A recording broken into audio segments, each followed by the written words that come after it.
Olá pessoal, estamos de volta para mais um episódio do Papeando com Pamplona. Desta vez, mais uma vez gravando aqui em Fortaleza, nessa parceria com a Notorium, né, do meu estimado amigo Alan Christian. E hoje vocês estão tendo o prazer, a honra, o privilégio de ouvir Hugo Machado II, este moço bonito aqui, que é uma das maiores referências de uma estirpe familiar, né, neste país e neste Ceará maravilhoso que cada dia mais me encanta. Hugo, que prazer te receber no Papeando do Pamplona. Prazer meu, professor. Prazer imenso. Olha, gente, a gente vai conversar hoje sobre inteligência artificial. Compreender o tema da inteligência artificial no direito com esta sumidade do direito cearense, brasileiro, quiçá mundial. E é por isso, na verdade, eu queria conversar entendendo, fazendo um direcionamento para o nosso corte epistemológico. Como surgiu o seu interesse no estudo da inteligência artificial? Muito bem. O meu interesse começou, na verdade, ainda na minha infância, talvez. Eu sempre gostei de computação, eu sempre gostei de computadores, de programação. Quando eu fiz vestibular, eu tive uma grande dúvida sobre se eu faria vestibular para direito ou para ciência da computação. Terminei fazendo vestibular para direito, identifiquei uma certa semelhança, por incrível que pareça, entre a forma como o direito se expressa e as linguagens de programação que se usam nos computadores. Então, a ideia de prever situações e prescrever consequências para essas situações acontecerem, a estrutura dos programas da linguagem de programação se assemelha de algum modo com a estrutura das normas jurídicas. Eu confesso que eu tive uma dúvida semelhante. Eu não sabia se eu fazia direito, né, processamento de dados, que era como se chamava na época, composição e regência, ou se eu ia ser hippie em Morro de São Paulo. Mas siga aí. São todas alternativas tentadoras. É verdade. Mas, então, a minha paixão pela informática, ela vem de muito tempo.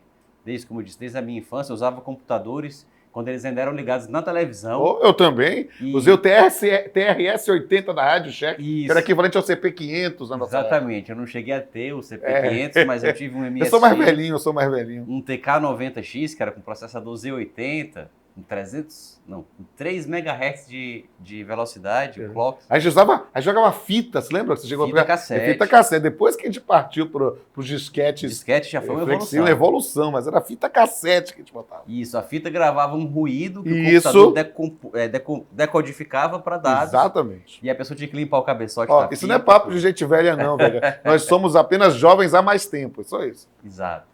Então, quando a informática começou a ser usada não só como um instrumento de trabalho, como uma máquina de escrever um pouco mais avançada, mas também como, de forma inteligente, para dar a solução para alguns problemas, aí meu interesse, as duas áreas de paixão puderam se convergir, e aí foi daí que veio o interesse pela inteligência artificial. Até porque também no estudo do direito, me encanta a filosofia do direito e a epistemologia jurídica. E são campos que estão muito ligados também ao estudo da inteligência artificial e ao seu regramento pelo direito. Agora eu queria entender um pouquinho como é que tem sido as referências doutrinárias nesse ponto, principalmente talvez no direito estrangeiro, né? ou na parte de legislação, como é que tem sido a matéria disciplinada no direito com a inteligência artificial? Essa é uma área ainda muito incipiente. Sim. A União Europeia tem já iniciado um regramento a respeito disso, a respeito do uso de algoritmos, mas ainda se discute de forma mais profunda como esse regramento deve ser consolidado. Em outros países já se usa, mas sempre os fatos vão à frente do regramento que se dá para eles, né? Então, primeiro se faz o uso da inteligência artificial, só depois surgem os problemas, e quando surgem os problemas aparece o direito para tentar minimizá-los ou evitá-los, equacioná-los. Então, há ainda um uso muito mais adiantado do que o seu regramento jurídico. E a literatura que existe já muita literatura, mas há mais literatura sobre a inteligência artificial, não tanto sobre o regramento jurídico que se deve dar para ela. E falando em regramento jurídico, no Brasil, como tem sido o regramento jurídico de inteligência artificial no Brasil? Existem resoluções do CNJ tratando do assunto, existe a Lei Geral de Proteção de Dados, que de algum modo se aplica a problemas que o uso da IA suscita. E estão sendo discutidos no Congresso Nacional alguns projetos de lei que visam a regulamentar o assunto. Mas ainda não existe também uma regulamentação em nível legal, existe em nível de resoluções do CNJ, mas não em nível legal e geral sobre o uso dessa tecnologia. Essa construção teórica, seja da doutrina, seja de uma produção normativa ainda incipiente, talvez não tenha acompanhado para e passo a experiência prática, né? Nós temos visto já na prática judiciária a utilização de inteligência artificial. A gente vê coisa no Supremo, no STJ. Como é que tem sido? Qual é a sua visão sobre isso? Isso, já temos, exatamente como você destacou, temos uma prática já muito acentuada de uso e, como eu disse antes, o regramento jurídico ele vem a reboque, né? Ele vem Sim. atrasado. É, Não só é o já último existe... vagão do trem da história, né? Isso. Não só já existe o uso pelo Judiciário, pelo Supremo, pelo STJ, por alguns tribunais de justiça, mas existe também um uso muito intenso pelo Poder Executivo. No plano do fisco, por Sim, exemplo, claro. não só os fiscos estaduais, mas o fisco federal. E a autoridade tributária aqui, vamos lá. Desde 2016, que os aeroportos internacionais, pelo menos os principais aeroportos internacionais do Brasil, eles têm sistemas de inteligência artificial com reconhecimento facial. Quando o passageiro cruza o portão lá do nada a declarar, existem câmeras que filmam os passageiros, identificam pela foto do passaporte quem está passando ali, e o sistema cruza dados que são sigilosos, e esse é inclusive um problema que o regramento jurídico tem que enfrentar, se esses dados podem ser sigilosos, porque os algoritmos podem ser preconceituosos, podem no sentido de possibilidade fática, Exato, não que seja permitido. Não que devem. Eles podem, mas não devem. Isso. Existe o risco de eles serem enviesados, existe o risco de eles serem preconceituosos, e para que se possa fazer o controle de legalidade do que eles fazem, é preciso que eles sejam transparentes. Só que eles não são. Existe aí uma frase que o meu pai até gosta de usar como para o contraditório da frase chamar a atenção, que é o segredo da coisa pública.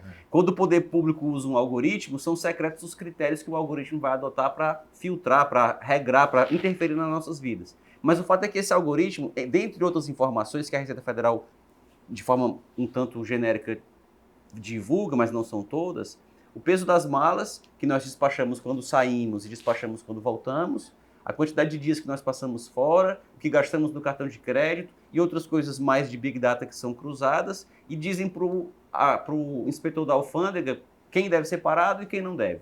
E aí, com base nisso, as pessoas podem ter que passar as suas malas no raio-x ou podem passar direto. Então isso já é feito desde 2016. Então não é algo que seja de hoje ou de daqui a alguns anos, é algo que até já é passado, já acontece nos portos também, nos julgamentos feitos nos tribunais administrativos já existe.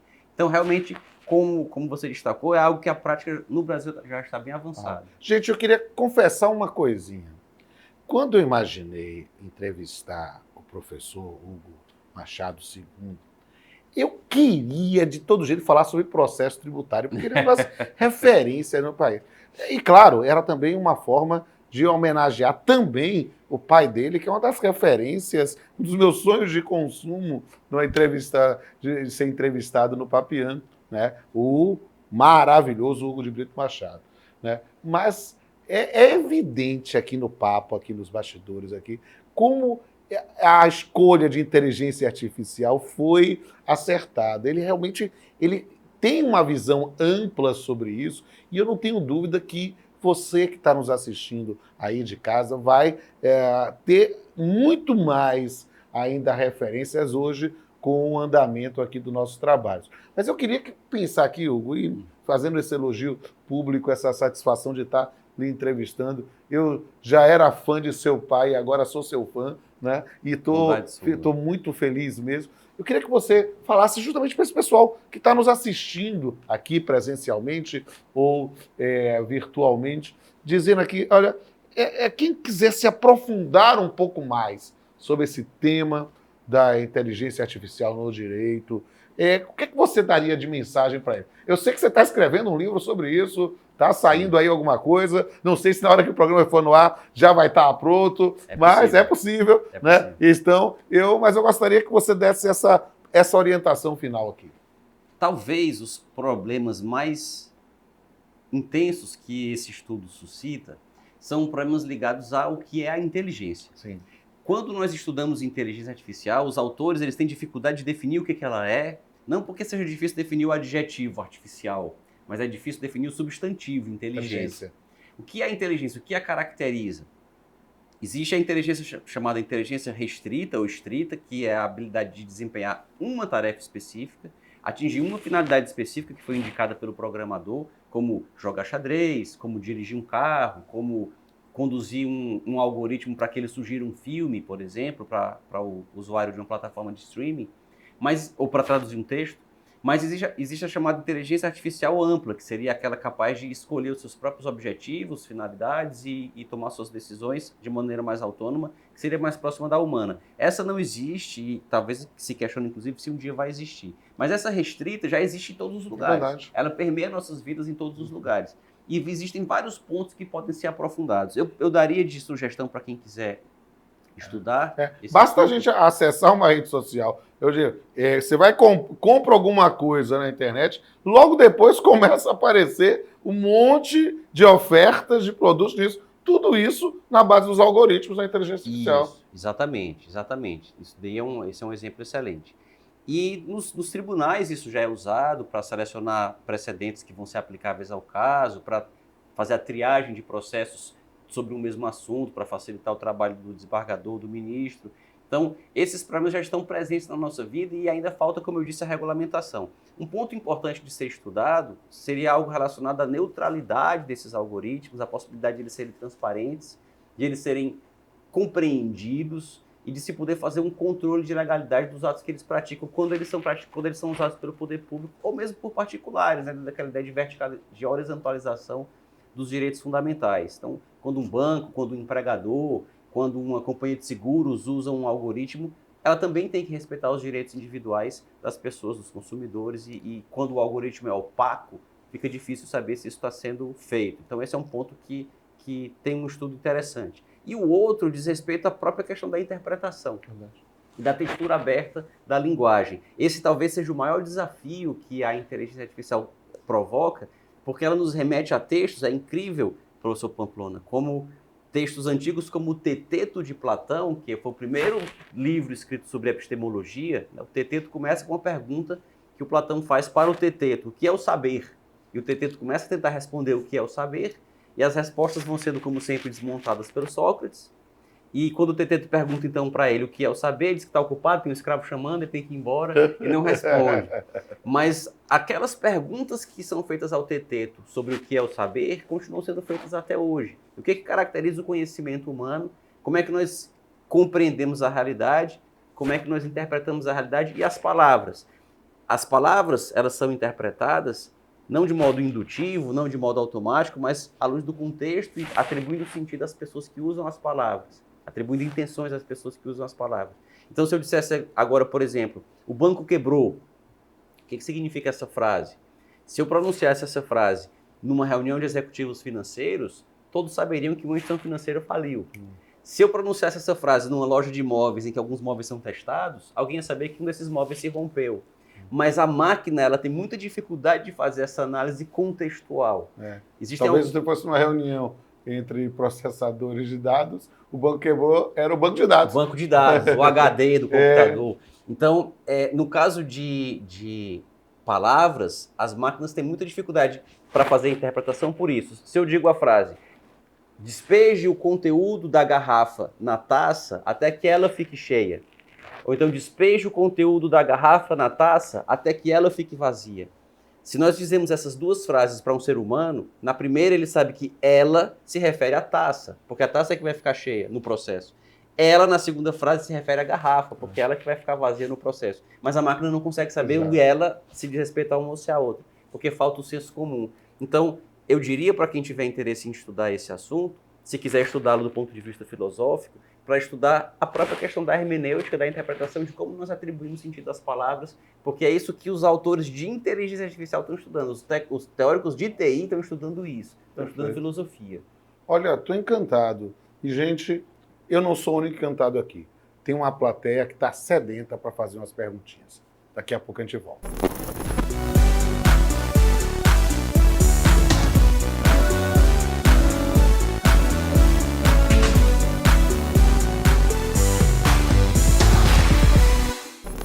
Professor Hugo, meu nome é Gabriel e eu gostaria de fazer uma pergunta para o senhor, de como combater o preconceito da inteligência artificial. Excelente pergunta, é um grande desafio que se coloca hoje para os teóricos desse assunto. Existem várias formas de fazer isso. A primeira coisa que você deve fazer é reconhecer que eles existem. Afastar o mito da neutralidade do algoritmo. O algoritmo ele não é neutro. A gente tende a pensar que porque é uma máquina, ela não vai levar em consideração o timbre que a pessoa torce, ou o gênero, o sexo, cor de pele, e por isso ela vai ser neutra. Isso não é verdade porque a máquina vai partir de dados. E os dados podem ser enviesados. Se nós pesquisarmos no Google, por exemplo, esse é um exemplo que eu gosto de usar, porque ele é bastante ilustrativo. Se nós colocarmos cristão no Google e colocar as imagens que vão aparecer em face dessa palavra cristão, vão aparecer pessoas com um olhar bem terno, num deserto, vai aparecer Jesus lavando o pé dos apóstolos, vai aparecer uma pessoa ajudando outra. Se a pessoa colocar muçulmano no Google, aparecerão algumas fotos também de pessoas em cerimônias religiosas, pessoas ajudando outras, mas aparecerão muitas fotos de terroristas cortando a cabeça um do outro e com um fuzil enorme explodindo bombas, etc. Então, se um computador tivesse que formar um juízo sobre o que é um cristão e o que é um muçulmano a partir das imagens que estão na internet, que são colocadas na internet por humanos, ele faria um juízo diferente de um e de outro, que poderia ser preconceituoso. E talvez o aspecto regional também influencie muito, porque talvez essa mesma máquina instalada na Arábia Saudita, talvez por causa das consultas correspondentes aqui no tivesse um viés diferente. Diferente, não? Exatamente. Exatamente, professor, porque o problema são os dados. Existe uma frase que os teóricos desse assunto gostam de usar, que é garbage in, garbage out, que é se entra lixo, sai lixo. O algoritmo ele é como uma receita. Para fazer uma comparação muito grosseira, como se fosse a receita de um bolo. Eu posso ter a melhor receita do mundo, mas se eu uso ingredientes ruins, o bolo vai sair ruim. Então, se os ingredientes que entram no algoritmo para alimentá-lo com dados são viciados, o resultado será viciado. Há um outro teste que pode ser feito no Google Tradutor. Algumas palavras que nós colocamos para serem traduzidas, elas vão sempre trazer uma tradução que vai ter algum preconceito de gênero. Se nós colocarmos palavras como judge ou como doctor, para serem traduzidas para o português, do inglês para o português, eram ser traduzidas como juiz e médico. O Google não traduz como juíza ou como médica, mesmo que o contexto da frase indique que é uma mulher, a judge. Mas se nós colocarmos cooker ou hairdresser, ele vai traduzir por cozinheira, por cabeleireira. Então, o problema não está no algoritmo propriamente, mas nos dados que ele usa para fazer aquela tradução. Como evitar isso? Usando dados mais amplos possíveis, dados que sejam diversificados. Se nós formos, por exemplo, treinar uma máquina para reconhecer faces, faces humanas, ela deve ser treinada com fotografias de faces de pessoas de todas as cores e etnias, e não só de pessoas brancas, porque vai acontecer, como naquele documentário Encoded Bias, que tem no Netflix, de uma pesquisadora do MIT, que tentou ter a sua própria face reconhecida e ela não era reconhecida, as colegas dela eram, e ela então teve a ideia de colocar uma máscara branca, e quando ela era negra, quando ela colocou a máscara branca, ela foi reconhecida, porque o algoritmo tinha sido treinado só com fotos de pessoas brancas, então não conseguia reconhecê-la porque ela era negra. Então, treinar o algoritmo com uma ampla gama de dados que seja o mais diversificado possível, e tornar o algoritmo transparente e auditável, para que ele possa, diante desses vieses, ser corrigido se ele incorrer neles. Perfeito. Hugo, a inteligência artificial ela pode ser utilizada como conteúdo decisório e não meramente procedimental? A meu ver, ainda não. A meu ver, ainda não, porque para decidir, alguém precisa ter a capacidade de sentir, de ter juízos de valor, de formular juízos de valor, de ter sentimentos morais para conseguir atribuir peso às soluções e decidir. As máquinas ainda agem por indução, elas não conseguem fazer distinguishing ou overruling, elas não conseguem estabelecer distinção entre casos, isso é tecnicamente para elas impossível ainda. Então elas podem sugerir soluções, elas podem, como foi dito, ter um papel procedimental, atos de mero expediente, decisões repetitivas, mas não ainda aspectos que tenham realmente efetivo conteúdo decisório. Eu, na condição de magistrado, sou na magistratura há mais de 27 anos, eu vejo aos poucos o quanto isso é útil, é prático para acelerar julgamentos, mas é perigoso se chegar à etapa final. Talvez eu esteja apegado a um paradigma tradicional, né? Mas o paradigma emergente, a gente não sabe ainda bem o que será Sim. numa circunstância de haver uma delegação. E é talvez o grande temor ou receio, né, de todos aqueles que imaginam isso na atividade judiciária. Sim. Olá, professor Hugo, eu sou a Gerlândia. Eu gostaria de saber quais são as principais referências doutrinárias no estudo da inteligência artificial. Excelente pergunta, Gerlândia. Eu diria que no plano internacional, na literatura internacional, existe muita coisa, tanto artigos como livros, muita coisa produzida, e eu faria um corte, faria uma síntese para indicar um. É o livro que já tem, inclusive, tradução para o português, chama-se Alô Futuro, da Hannah Fry. Hannah Fry é uma matemática inglesa, trabalha no DeepMind, da Google, no Reino Unido, e ela tem esse livro, Olá Futuro, em que ela trata não do tratamento jurídico da inteligência artificial, mas dos problemas que a inteligência artificial, no geral, suscita e que precisarão do direito para serem regulados, para serem tratados. E no plano local, no plano nacional, eu indicaria 2 livros, o livro da professora Fernanda Lage, Manual de Inteligência Artificial no Direito Brasileiro, e do professor Juarez Freitas, da Universidade Federal do Rio Grande do Sul.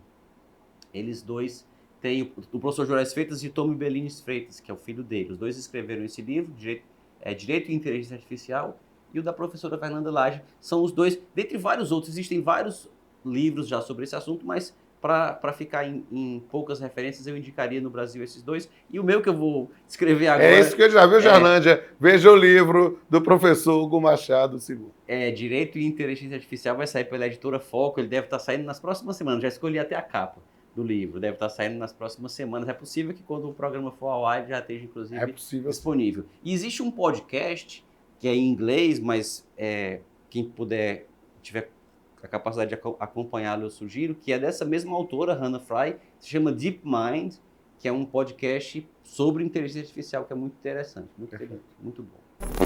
Professor Hugo, professor Rafael Ramos, e de que forma a inteligência artificial pode contribuir para a realização da justiça? Muito bom, Rafael. Excelente pergunta. Ela pode contribuir de várias formas e já está contribuindo. Uma delas é acelerando os julgamentos daqueles processos que são processos repetitivos, processos que, a rigor, nem deveriam existir. Esses processos, é importante a gente ter isso em mente, eles não deveriam existir. Nós temos uma cultura do litígio que tem várias causas, mas uma das principais causas é aquela ideia de que tudo tem que ser resolvido pelo judiciário. Então, isso é muito comum no poder público. A pessoa vai a uma repartição pública do poder executivo, pode ser da Previdência Social, pode ser da Receita Federal, pode ser uma repartição qualquer, e o cidadão tem um direito que o executivo deveria reconhecer. A autoridade até diz assim, olha, você tem direito, mas eu não posso reconhecer esse direito porque eu tenho que me preservar. Vá para a justiça que você consegue. E a pessoa então vai para a justiça para obter um provimento que ela poderia ter obtido junto ao próprio executivo. E situações assim, elas fazem com que se multipliquem processos desnecessários, e são esses que, por enquanto, o uso da IA pode ajudar que eles sejam julgados de maneira mais rápida, mais eficiente, mais célere. Também ela pode dar mais imparcialidade à atuação do juiz, mas é sempre muito importante ter cuidado com esses problemas que foram mencionados em momentos anteriores do programa, que são relacionados à questão dos vieses, são relacionados à questão dos preconceitos e dos problemas. É preciso ter muito cuidado com o viés da autoridade algorítmica. Nós tendemos o humano, viés é uma tendência do cérebro humano a se comportar de certa maneira, até inconscientemente. Então nós temos o viés de confiar em uma tecnologia cujos meandros nós não entendemos porque eles são muito complexos. E uma tecnologia que consegue fazer coisas que nós, em geral, não conseguimos. Todo mundo aqui já certamente passou por essa situação, de estar dirigindo numa cidade que não é a sua e usando um GPS, e o GPS determina que a pessoa vá por um caminho que não existe mais, uma ponte que já está em reforma, uma estrada que foi descontinuada, ou que agora é contramão, e a pessoa mesmo assim quer ir porque o GPS está mandando. Um dia eu recebi uns clientes no meu escritório, professor Pamplona, e eles chegaram muito nervosos e levaram um tempo até se acalmar, e eu perguntei o que tinha acontecido.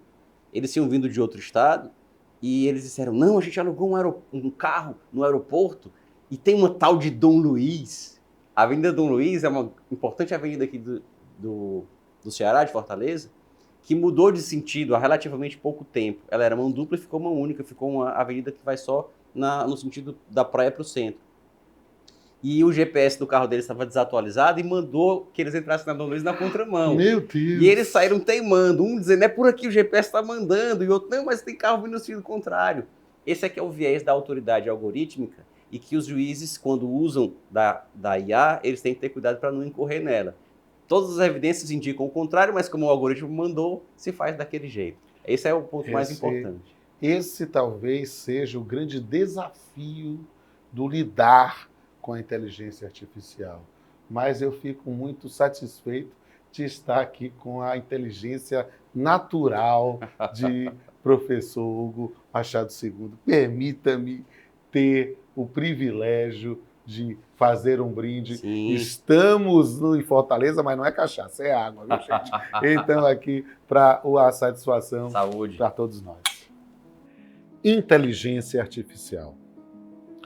Quando a ideia era algo privativo da humanidade, parecia fácil fazer tudo que vinha de novidade.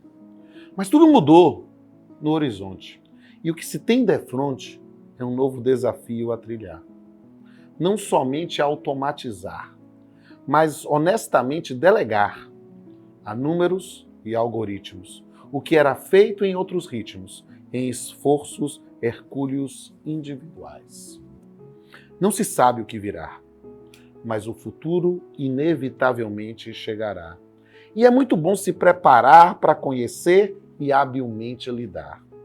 Se é certo que muitos têm medo de lidar com a inteligência artificial, eu, a cada dia, apenas e só me entristeço em testemunhar a desinteligência natural. Até a próxima.